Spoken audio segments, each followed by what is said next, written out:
Boa noite, amigos. Hoje nós vamos matar a saudade de muita gente.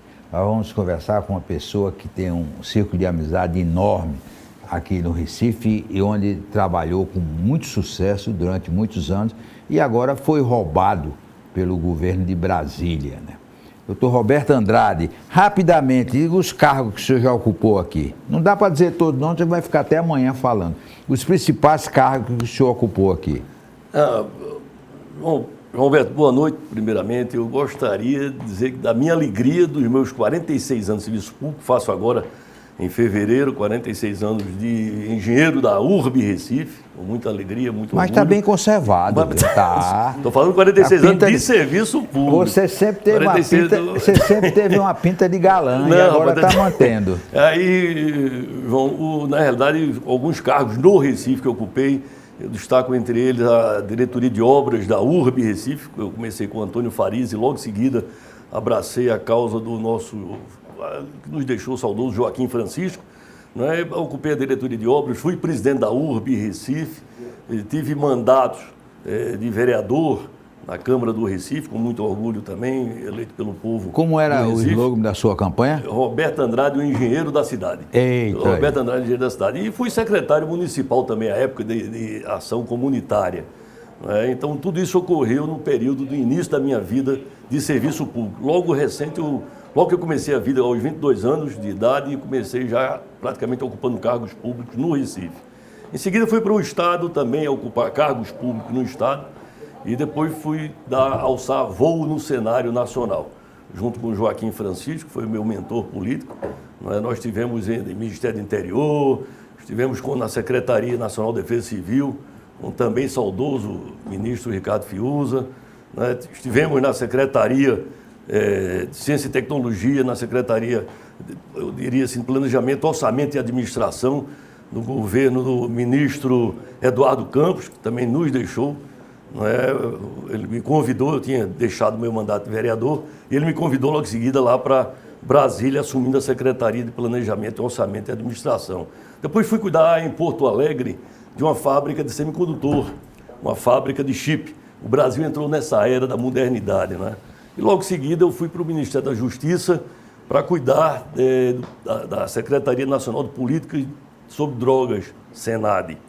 Enfim, nós andamos bastante, onde eu estava mais recentemente, continuava na União, no Ministério do Planejamento, na Secretaria de Patrimônio da União, era diretor de caracterização. Logo em seguida, com a eleição do governador Ibanez, eu fui chamado para dar essa minha contribuição de homem público e dessa facilidade com a coisa pública no governo do Ibanez Rocha e assumi, fui chamado por um amigo nosso, Everardo Gueiros, e logo em seguida eu assumi a Secretaria de Projetos Especiais do Governo do Distrito Federal. Em rápidas palavras, essa é um breve currículo. E agora, doutor Roberto, e quais são os projetos especiais principais que o senhor está tocando lá na capital? Perfeito. Nós somos responsáveis, a competência dessa Secretaria de Projetos Especiais é cuidar de uma nova política de governo. Aí o governo fala de uma forma geral, não é só privilégio do GDF. Os estados adotaram essa prática, que são as parcerias público-privado.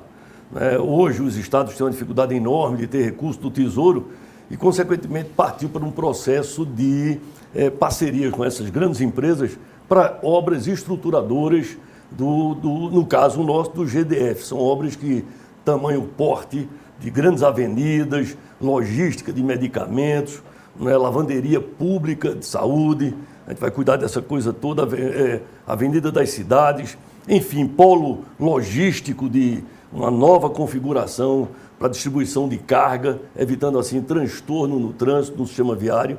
E são obras de porte onde o investidor ele passa de um princípio da credibilidade com o governo e o investidor é preservado porque ele tira do próprio investimento durante 20, 30 anos, dependendo do caso, a sua taxa de retorno do investimento que fez. Então, é bom para o empresário, é bom para o governo e muito mais ainda para a população, com a certeza de que vai ter aquele benefício de obras. Doutor Roberto, sempre se disse que Brasília é uma cidade muito boa para viver. Continua? Continua. E é interessante, João Alberto, porque ela se destaca em relação a qualquer outra cidade do Brasil. Brasília tem o que nós chamamos de plano piloto. Bom, primeiro hoje é a terceira ou quarta cidade em termos de região demográfica. Ela tem hoje mais de 3 milhões de habitantes. O Recife era a terceira, agora exatamente, é a décima, sei lá. Exatamente isso. E Brasília tem uma coisa de uma preservação rigorosa, como é o caso que estava citando aqui, o plano piloto, que é lindo. É lindo, são preservações, são canteiros centrais enormes, largas avenidas. Quer dizer, Brasília tem essa característica. Então, é agradável viver em Brasília e agora, mais ainda, neste governo que nós estamos vivendo, o governador Ibanez Rocha tem incentivado muito o turismo, que pese essa pandemia que nós estamos sofrendo, o mundo todo está sofrendo, mas a pandemia não nos afastou da responsabilidade com a coisa pública. E ele enfrenta isso. Ele enfrenta e dá estímulo a cada um de nós para podermos tocar, fazer com que a coisa não sofra tanta solução de continuidade. Então, nós temos obras, mais de 1.400 obras. Eu me lembro quando era presidente da URB Recife, uma das campanhas que a gente fazia junto com o prefeito Joaquim Francisco à época, era de que atrás de cada placa existe uma obra. E eu disse isso no governo Ibanez. Num dos discursos meus, eu disse, governador, o senhor me faz lembrar um passado meu recente na empresa de urbanização do Recife, onde nós tínhamos esse slogan.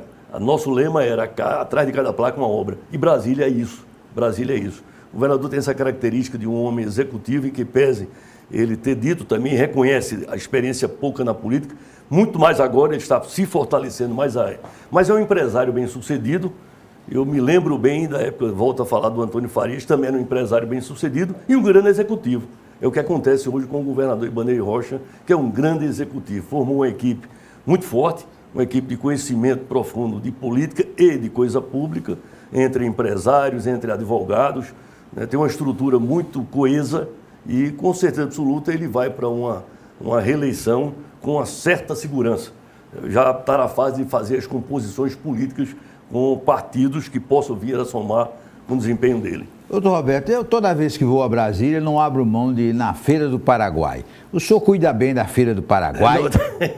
Não ria não, porque todo mundo vai lá, né? É, porque a Feira do Paraguai é interessante. O Brasil tem essa característica, João Alberto. Eu quando conheci, eu vejo que é um Brasil desigual. Má distribuição de renda, má distribuição da população. Eu, quando estava no Ministério do Interior, eu assisti, isso merece ser contado, que foi a minha primeira experiência diferente. Foi o ministro da época, então era o Joaquim Francisco, que me levou para cuidar da Amazônia Legal. E nós fizemos uma reunião em Roraima. Roraima era território, comandado pelo general Klein, o governador à época, e estava na transição para Estado. E nós nos reunimos com 8 municípios. E um deles, o município de Mucajaí, isso em 87. O município de Mucajaí, o prefeito disse, olha, eu não quero recurso para a educação, não quero para a saúde, não quero para a infraestrutura. E aquilo chamou a atenção de todos. E resultado, o que é que o prefeito, para encurtar a história, o que é que o prefeito do município precisava da ajuda da União? Só um pedido ele fez, gente. O município não tinha gente. Então nunca tinha visto isso. Joaquim disse, está vendo, Roberto? Má distribuição da população. E o senhor arranjou gente para lá? Aí a gente teve, porque, rapaz, o norte são estados de território enorme. A Amazônia tamanho continental aquilo ali, quer dizer, e aí você tem uma série de situações que você também tem dificuldade. À época eu fui em Oriximiná, no Alto Belém do Pará, eu tive que fazer conexão em 3 cachoeiras. Desce do barco, arrodeia a cachoeira, pega o barco. Então isso tudo era o Brasil. Agora não me enrole não, eu quero saber a Feira do Paraguai. A Feira do Paraguai como é que o secretário está cuidando da Feira do Paraguai? Continua lá firme, a Feira do Paraguai frequentada, vivida, sempre olhada e observada como alguma coisa da informalidade, né? Mas eu fico, às vezes, o Brasil tem isso. Doutor Ibanez vai lá, não? Vai, o anárquico tem. Ele compra as coisas todas lá também? Também, todos compram. O Congresso Nacional frequenta lá. Quer dizer, então você vê o que é a feira do... O Brasil tem esse modelo que Joaquim costumava me ensinar sempre, é um modelo anárquico tropical. Entendeu? Um modelo anárquico tropical. E isso, a Feira do Paraguai, ela se encaixa bem. Tá? Na informalidade, é um ponto de encontro de final de semana desse pessoal. Político, gente, empresários, executivos, entendeu? É a Feira do Paraguai. E por falar em encontro, o senhor criou e é presidente de um grupo de pernambucanos lá. Qual é isso? É a Associação Cultural Candangos de Lança. É uma associação onde nós, juntos, tudo surgiu numa festa de aniversário e essa ideia surgiu para poder haver a divulgação da cultura pernambucana em Brasília. Brasília é uma cidade que abriga muitos pernambucanos. Inclusive tem uma cidade nossa lá, que nós chamamos de região administrativa da Ceilândia, que foi declarada a capital do Nordeste, dada a influência de nordestinos nessa cidade, em Ceilândia, que é uma cidade satélite de Brasília. Né? Então Brasília tem essa característica. As cidades de Brasília são verdadeiros municípios. Eu quero saber é da associação. Tá, a Associação Cultural Candango de Lança, onde nós fizemos um levantamento em termos de pesquisa, nós tivemos acesso a isso. Brasília hoje tem para mais de 40 mil pernambucanos que vivem em Brasília, residentes em Brasília. E aí nós resolvemos fazer isso. Só que fizemos uma grande festa, um grande evento de final de ano, na virada de 2019, 2020 e a época que chegou a pandemia. Aí houve um arrefecimento e agora nós estamos retomando isso com a turma jovem, a turma já da velha guarda, da nova guarda, que tem nós temos lá formados procuradores, executivos, empresários nessa Associação Cultural Candango de Lança. Eles me colocaram como presidente, mas eu disse, gente, está na hora de passar o bastão. A gente tem que passar o bastão. Tem uma turma nova também que precisa mais, que tem essa energia, essa garra, para fazer com que a coisa verdadeiramente aconteça.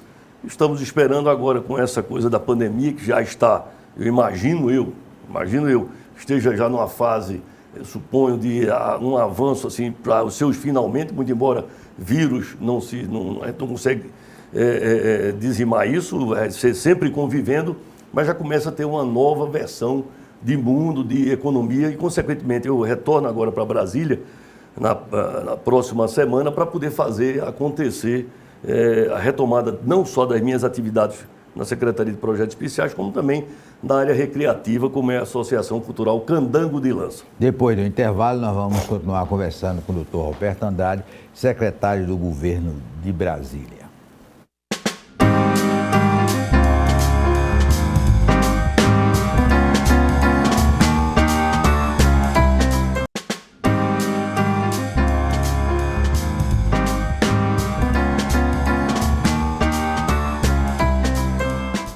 Roberto, o senhor comandou o metrô do Recife, foi? Também. O que é tão ruim? Está cada vez pior. Pior. Eu fico lamentando profundamente. No seu tempo era menos ruim? Menos ruim. Muito. Olha, nós tínhamos também naquela época, era o sistema metroviário, era um sistema nacional. Eu assumi a superintendência do sistema Metrorec, né, que abrigava também outros estados vizinhos, Maceió, nós íamos até o Rio Grande do Norte. Enfim, mas nós tínhamos ali a implantação verdadeiramente do metrô. O metrô estava em operação, coisa recente. E nós tínhamos uma das coisas que mais repercutia positivamente no sistema nosso metroviário era a segurança e a limpeza dos carros. Entendeu? Era impressionante como nós andávamos com segurança. Hoje, eu tenho conversado com alguns colegas quando eu venho aqui no Recife, a respeito de onde eu passei, eu gosto sempre de saber como é que estão as coisas. E eu lamento profundamente em estar vivendo um momento, eu diria assim, de uma certa decadência do sistema. Quem diz isso não é o governo, quem me diz isso são os usuários do metrô. Não é? Hoje você já encontra coisas que não encontrava no passado, venda de cachorro-quente, venda de capa de celular, já uma convivência, se é uma convivência democrática, ou seja, coisa que o valha, mas é uma convivência entre passageiros e usuários, diferentemente do sistema. Eu me lembro, doutor Roberto, naquele tempo, eu fiz uma viagem com o senhor no metrô e eu escrevi uma nota que eu gravo agora, que em apenas 2 lugares o brasileiro era educado. Era no metrô e na McDonald's. Não é? Exatamente. No McDonald's ele é educado, ele vai lá, pega o negócio, bota lá no depósito. Exatamente. E no metrô. Eu quando andava, eu era superintendente, eu andava no metrô. Nós íamos para poder fazer inspeção. E eu percebi uma senhora, né, ela levou naturalmente para dentro do metrô um pacotinho de amendoim e ela descascava. Rapaz, ela pegou a blusa dela, fez como se fosse uma baciazinha. Ela descascava, olhava, comia, estava ali. Quando ela chegou lá fora do metrô, e eu só acompanhando, aí ela fez questão lá da plataforma, fora da plataforma, ela aí jogou aquilo. Ela não teve a preocupação de ir num depósito de lixo e colocar efetivamente aquelas cascas de amendoim. Isso são coisas que a gente grava na memória para mostrar o quanto o sistema era limpo, era seguro de você andar nele. Não é? E nós andávamos para todo canto do metrô. Crescemos, inclusive, até em direção à linha sul, que é o Cabo de Santo Agostinho, nós fomos para lá. com o metrô, eu ainda estava na superintendência quando nós começamos a fazer o ramal sul. No seu tempo, né, doutor Roberto, tinha um projeto até de levar o metrô para a Zona Norte, não era? Também, mas isso tudo, às vezes, o governo tem isso. O governo, eu também me permita, João Alberto, dada a nossa experiência, não é? Eu costumo dizer, e agora em Brasília, muito enfaticamente, que o Brasil tem um modelo de planejamento fulanizado.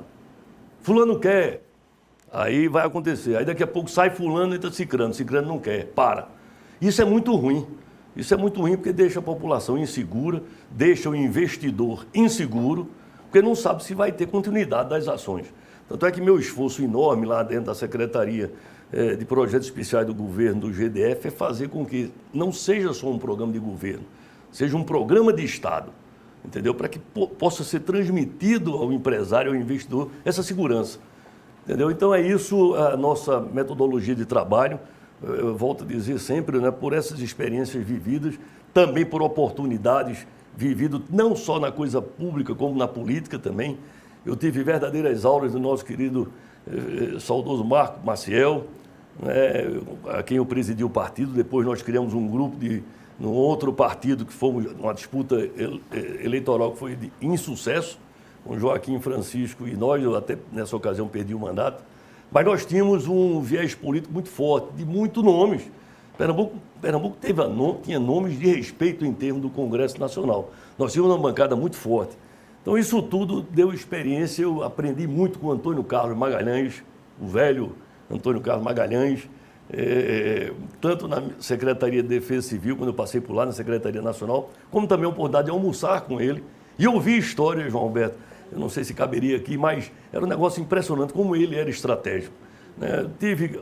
O Joaquim me levou para um café da manhã com o ex-governador de Minas, Hélio Garcia. O café da manhã começava ao meio-dia, entendeu? Mas ele não abria mão de já começar com uma lapadinha, quer dizer... Agora também, né, doutor Roberto, não tinha faculdade no mundo com esses professores que você teve, né? É verdade. Né? É verdade. Eu me sinto um doutor Roberto Magalhães, encontrei com ele até recentemente, aquela vida dele, vitalidade, uma energia danada, ele surpreendendo. E as pessoas reconhecendo o doutor Roberto, inclusive, coincidentemente, 2 líderes comunitários o abordaram logo assim, de passar já dentro daquela filosofia antiga do fisiologismo, né? Eu olhando aquilo ali tudo, mas o doutor Roberto sempre foi firme. Aí fez uma festa danada e nós conversamos rapidamente, e trocamos telefone para poder voltar a conversar. Mas nós tivemos uma escola de nomes, no interior, nós tínhamos Inocêncio Oliveira e tantos nomes, tantos. Agora, você lembrou aqui o nome de um amigo seu que realmente faz falta, Liberado Costa Júnior, né? Liberado Costa Júnior, o Data Liba. O Data Liba, ele fazia, logo nas eleições, ele fazia uma espécie de prognóstico de quem tinha chance de passar. E acertava. Você tem saudade da Câmara? Tenho saudade da Câmara, foi uma passagem maravilhosa, o povo me outorgou esse mandato. Eu, quando disputei o 3º mandato e tive o insucesso, né, o Joaquim Francisco até disse, Roberto, eu podia ter lhe preservado o seu mandato. Não, Joaquim, não. A questão é lealdade. Eu não estou preocupado se nós perdemos ou não, porque a história nossa não era, como lembrei de Joaquim, ele dizia sempre uma frase célere dele, eu vim para transição e não para transação. Por isso que ele deixou de ser ministro, né? Exatamente. E aí se aplica até frase. hoje. E se aplica até hoje. Tá? Então eu tenho saudades da Câmara, tenho desejo de disputar, se eu tivesse chance, sim. Mas o problema é que você tem que ter grupos, né? Agora em Brasília o pessoal tem me animado bastante. Roberto, você tem que sair para você ter uma experiência. Mas eu disse, não, eu aqui sou novo no processo. Eu vou conviver com o governador e seguir a ordem e a orientação do governador Ibanez Rocha. Então, João Alberto, é isso que nós estamos fazendo, é isso que eu prego e passo todo o meu legado para a turma nova, porque tem uma turma nova interessante. Na secretaria, eu estimulo muito meu secretário executivo e outros assessores a também ter uma oportunidade política. Eu acho que a coisa pública passa pelo viés político, não é? E é parte da democracia. A democracia é exatamente a convivência dos contrários. Então, a gente tem isso tudo, vai passando e fazendo acontecer, e eu tenho certeza absoluta que com essa energia que Deus me deu, porque nosso Senhor Jesus Cristo, ele entrega a mim muita força e muita fé. Eu tenho fé em Deus. Eu já tive alguns dissabores na vida, mas também tive muito milagre. Só o fato de me acordar todo dia, para mim, já é um milagre. Já é a ressurreição. Já é uma ressurreição. Doutor Roberto, como é que está a vacinação em Brasília? Muito boa. Muito bem. O governador sempre foi muito enfático nisso. Sabe foi que o quem Recife deu um show nisso, Foi, né? mas Brasília foi quem partiu na frente, me lembro bastante, foi comentado nacionalmente. Brasília foi quem fez o primeiro fechamento das coisas, foi quem tomou a primeira posição e partiu para a vacinação. Acho que Brasília hoje está com 90, até inclusive já foi agora, para as crianças até 11 anos já serem vacinadas, né? Está tendo até uma certa reação de família, porque às vezes isso tudo, João Alberto, é um momento de pesquisa. Pesquisa é muito recente sobre esse vírus, né? Então, uns são contra a vacina, outros são a favor, mas Brasília 90 a favor e 10 contra. Pronto, exatamente. 10 Exatamente. Então, Brasília, o povo está todo vacinado. Eu mesmo tomei minhas 2 vacinas sem problema algum, né? Mas a gente reconhece e... Agora, Brasília teve aí recentemente uns problemas. Fecha, não fecha, foi a confusão, né? Exatamente. Mas, de resto, a maioria dos estados, inclusive, eu vi recentemente do presidente, ele dizendo, olha, a economia, ela não consegue sobreviver dessa forma, com pandemia, entendeu? E a gente tem que ser... Mas quem morrer não vai servir nada para a economia. Exatamente. Se morrer, acabou. É verdade, exatamente, é verdade, não é verdade. Mas é aquilo que eu te disse, não é? Nós vivemos constantemente o milagre da ressurreição. E todo dia você se acorda para trabalhar, para poder expor suas ideias, mostrar a sua atividade. E eu, como estou dizendo, enquanto homem público e que tenho eu diria, este gosto pela coisa pública e na causa pública, eu ainda tenho essa energia para poder fazer acontecer, dar meus préstimos, meus serviços, no caso agora especificamente ao governo do Distrito Federal. Agora, lá sem Brasília, doutor Roberto, acompanha a política pernambucana? Ao largo, eu acompanho pela imprensa. E o esporte?